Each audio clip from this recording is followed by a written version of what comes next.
Globally, there's an estimate of about almost 44 million people living with dementia, which imposes substantial psychological, social, and economic burdens on patients, their caregivers, and the healthcare system. Urban air pollution from traffic and industry has been recognized as one of the 12 key modifiable risk factors for dementia and cognitive impairment. However, household air pollution and its potential cognitive effects has been largely overlooked. Household air pollution involves burning solid fuel such as coal and biomass for household energy needs like cooking and heating, which emit toxic air pollutants that often exceed levels from urban air pollution. My name is Joy, and as part of my master's research, I'm investigating whether exposure to household air pollution is associated with lower cognitive function among older adults in China, where household use of solid fuel remains common. To address this, we recruited about 400 participants in peri-urban regions of northern China. To quantify their exposure to household air pollution, we used several methods.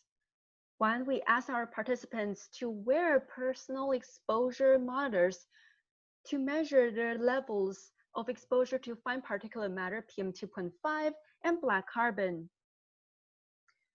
Two, we interviewed our participants for the kind of fuel they use at home for cooking and heating, whether they use clean fuels such as electricity or gas or solid fuel.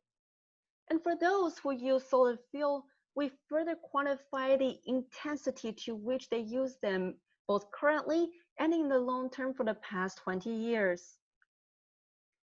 We assessed our participants' cognitive outcomes using the Chinese version of Montreal Cognitive Assessment that assessed their global cognitive function through 7 cognitive domains.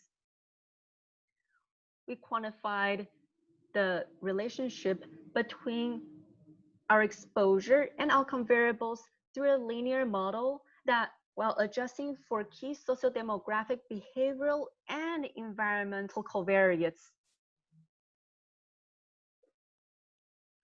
The average age of our participants is about 62 years old. About 60% of them are female.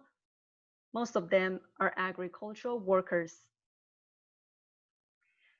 The average personal exposure to PM2.5 levels is about 3 times more than the WHO interim indoor air quality target of 35 microgram per meter cube.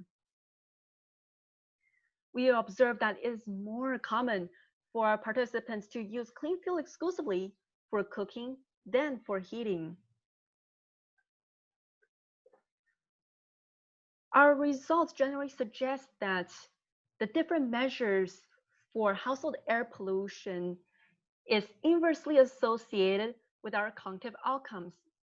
In particular, on the left-hand side of the figure, we see that visual spatial executive, attention, and overall cognition are significantly associated with PM2.5 and black carbon.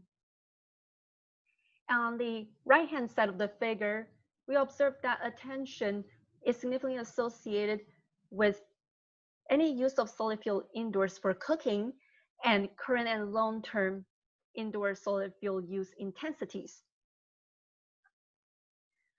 Together, our results suggest that exposure to household air pollution from indoor solid fuel burning is a risk factor for lower cognitive function in older Chinese adults, particularly for the attention domain.